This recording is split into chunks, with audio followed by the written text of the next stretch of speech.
Essa é a parte 3, nessa parte a gente conclui. Vamos amarrar toda a ideia agora desde o início do vídeo. Você vê que até a festa que sobressaiu aqui, o foco da carta é falar de sumo sacerdócio, de nova aliança, e saiu aqui o dia da expiação. Quando ele estava lendo, quando o escritor de Hebreus estava lendo os profetas, principalmente quando chegou ali em Jeremias, ele viu quando Deus fala que vai fazer nova aliança, ele fala que vai perdoar os pecados do povo, casa de Israel, casa de Judá, eles vão se unir, né, vai ter uma nova aliança, a lei vai ser no coração, não em tábuas de pedra. Já que é assim, ele não explicou tudo, mas ele deixou, né, deu a entender ali. Você vê que ele fala, dando a entender o Espírito Santo, a palavra de Deus toda é assim. O Espírito Santo, ele ensina as coisas, mas ele sempre dá a entender. Ele não vai dar tudo assim de bandeja para você. Ele vai dar a entender. As profecias do profeta Daniel, o Espírito Santo está dando para você, mas está dando a entender. Você vai ter que buscar entender, somando com outros profetas, igual o escritor de Hebreus está fazendo. Então aqui está dando a entender, ao ler a carta de Hebreus, a questão que vai se unificar as duas casas de Israel. Ele não está falando aqui especificamente de Efraim, de Judá, sabe? Essas questões que aparecem nas cartas de Paulo. A questão dele aqui é falar da festa, do sumo sacerdócio, etc. Mas ele deixou várias peças aqui. Falou da Arca da Aliança. Falou de uma nova aliança.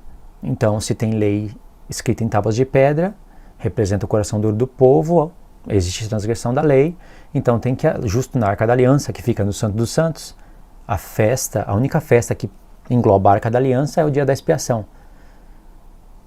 Enquanto tem isso, tem dia da expiação, tem véu da separação, tem tudo. Uma vez que a lei é posta no coração, já não há necessidade dessas coisas, não é? Então ele dá a entender todas essas coisas que não está aqui escrito com todas as letras, certo?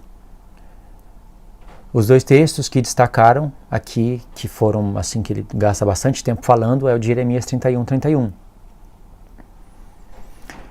Ele viu Deus falando que ele vai perdoar o pecado do seu povo e não vai se lembrar jamais.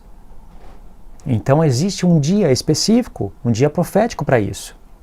Você pode dizer que foi feito lá na cruz, você pode dizer isso, não vai estar totalmente errado, mas ainda existe o dia da expiação. E aparece no Novo Testamento esse dia. Por exemplo, na carta de Paulo, Paulo fala do dia da redenção. Ele não falou os dias da redenções, não falou o dia da redenção no passado, se referindo à cruz. Ele fala o dia da redenção. Vocês foram selados para o dia, um só dia, da redenção, jogou para o futuro. Paulo, sabendo que se cumpriram 4 festas e que faltariam 3, e uma delas é o dia da expiação, esse dia da redenção que ele jogou para o futuro, não iria cair justamente no dia da expiação? Entendeu o que eu falei? Então ele tinha o dia da expiação na mente, o dia da redenção. Jesus também fala do dia da redenção em Lucas.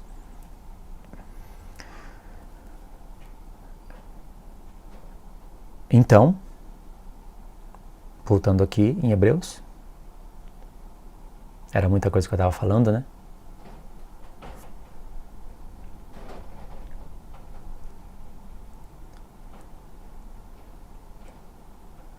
Sim, lembrei? Eu estava falando que o escritor de Hebreus viu um dia em que Deus não se lembraria mais dos pecados. Aí você pode pensar que na mente do escritor de Hebreus ele estava pensando só na cruz e não estava. Ele estava pensando para frente. Embora não há mais sacrifício pelos pecados depois da morte de Cristo, ainda existe o dia da expiação, ainda nós pecamos. Por isso tem que ter as outras festas, né? Depois da Páscoa tem primícias, tem Pentecoste. Até aí a gente viu o cumprimento profético, mas depois disso a gente não viu mais. Trombetas, aí tem expiação e tem os tabernáculos, faltam 3 ainda. Então o escritor de Hebreus até mostra em Hebreus 9 que essa expiação, essa redenção está por vir. Ele fala da volta de Cristo, que vai aparecer segunda vez sem pecado. Para os que obedecem, né? Salvar aqueles que obedecem. Então, no mesmo contexto em que o escritor de Hebreus destaca o texto de Jeremias, onde fala, não me lembrarei mais das suas iniquidades, para sempre, Deus ainda lembra dos nossos pecados. Vai chegar um dia em que vai ser decretado, praticamente apagado. Deus não vai se lembrar mais, e nesse dia vai se cumprir a nova aliança. A nova aliança teve o início ali na morte de Cristo, mas ainda não acabou. Ela está em cumprimento. E quando se cumprir esse dia, aí vai se cumprir também o que foi dito no mesmo texto, que não ensinará mais cada um ao seu irmão, dizendo, conhece o Senhor, porque todos me conhecerão. E vê que aí envolveu as duas casas de Israel. No contexto de Jeremias 31, fala de Efraim, que eu expliquei que fala das nações. Certo? Em Jeremias 31 fala de plantação, não fala? Agora olha um texto. A gente pode ver Oséias. Quando você vai ler Oséias, eu vou pôr no capítulo 6, mas no capítulo 1 já vai falar das duas casas de Israel, vai falar de plantação, vai falar da rejeição das 10 tribos, Efraim vai aparecer, é muita coisa ali no capítulo 1, é um profeta dinâmico, incrível, e vai falar da restauração do povo justo já no capítulo 1, Deus vai fechar todo o programa ali no capítulo 1, o que ele vai falar após o capítulo 1 vão ser acréscimos para você sempre estar olhando para o capítulo 1, por exemplo, no capítulo 6. Eu não vou explicar detalhes aqui porque eu já expliquei em vários outros vídeos. Lembrando, eu deixo o link na descrição para quem não está muito familiarizado com o assunto. Oséias 6. Vinde, tornemos para o Senhor, porque Ele nos despedaçou e nos sarará, fez a ferida e ligará. Quem está falando isso? Quem está falando isso é o Espírito, na verdade, é o Espírito Santo profetizando o que Efraim e Judá falaria no futuro. Ele já previu a sua obra, o efeito que isso faria no seu povo, judeus e gentios, e o que nós estaríamos pregando. Vinde, tornemos para o Senhor, porque Ele nos despedaçou e nos sarará, fez a ferida e ligará. Paulo foi um dos primeiros a pregar isso. Depois de 2 dias nos dará vida, está até em Efésios 2 isso, e ao terceiro dia nos ressuscitará e viveremos diante dele.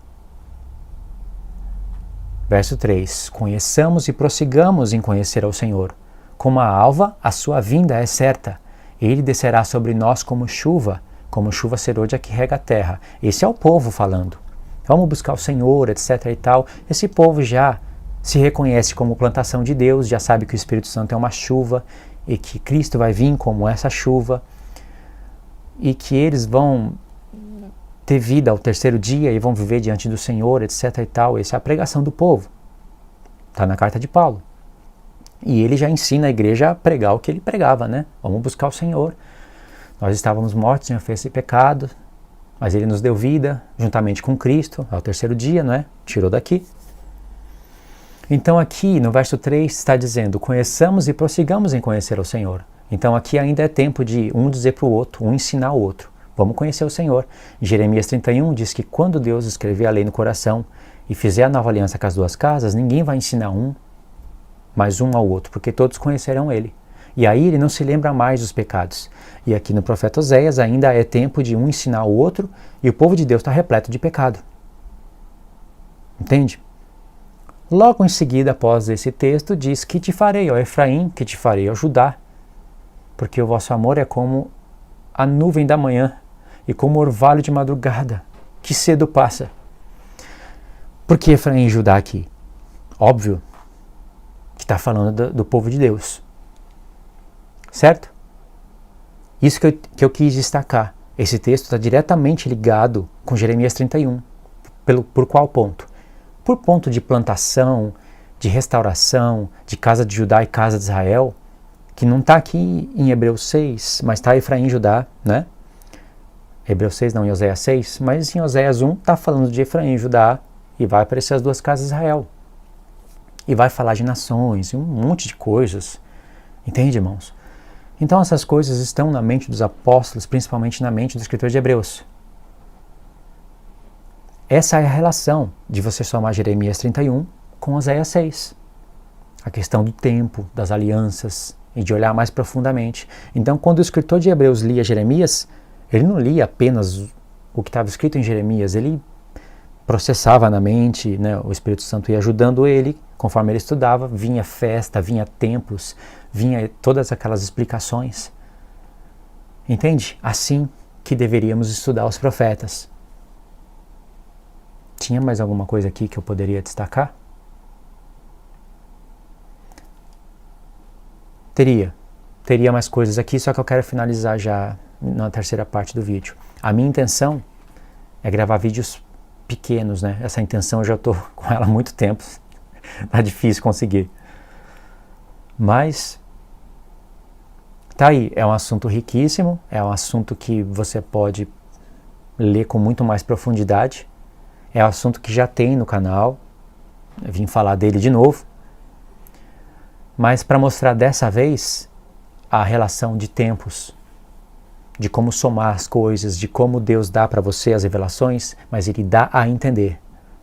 Ele pode estar dando a entender e você entender errado, com certeza. Mas quando o escritor de Hebreus fala dando a entender o Espírito Santo, lá em Hebreus 8, é assim que ele viu. O Espírito Santo sempre dá a entender. Ele fala coisas para você somar com outros profetas. Um profeta vai desbloqueando o outro. Um se torna a chave para o outro. Você quer entender Daniel? É impossível você fazer isso sem as profecias de Zacarias. É impossível. Você pode ir até para Apocalipse, mas se você não tiver Zacarias, vai faltar um monte de peça. Quer entender Zacarias? Não tem como você fazer isso se não ler Daniel. E você ainda vai precisar de um profeta para aprofundar mais a mensagem, de 2 capítulos, que é Ageu. Então, quanto mais profeta você tem ali para fazer a equação, muito mais você vai compreender as palavras dos profetas e chegar no Apocalipse com uma mente mais treinada, né, para entender com mais profundidade o livro. Tá certo, irmãos? É isso daí.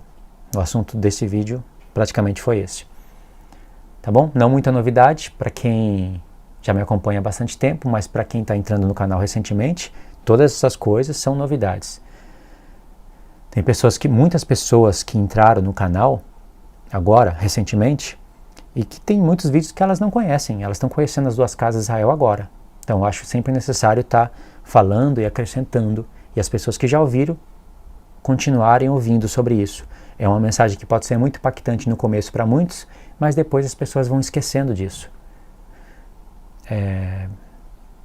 Vão esquecendo porque é muita coisa no mundo, né?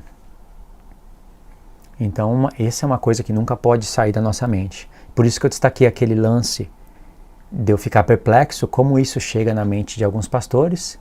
Eles olham para isso e falam, não, isso não tem nada a ver, não. Não tem nada a ver. Não tem nada a ver. Fica assim, sabe? Porque, sei lá, a mente foi bloqueada por doutrina, né? Aí eu vejo que doutrina realmente bloqueia a mente de pessoas. Doutrinas erradas. Porque é tudo muito conectado, não é? Por que não crer nisso? Por que não ler a Bíblia dessa maneira? Algo impede, não é? Tá bom, irmãos? É isso daí. Pode comentar aí, eu não vou estar respondendo ninguém. Eu não vou estar respondendo ninguém porque não dá tempo. Meus dias estão apertados. Mas pode aí comentar, as pessoas vão estar lendo um comentário do outro e compartilha. Tá? Você sabe o que deve fazer para ajudar o canal. Fiquem na paz de Cristo. Deus abençoe.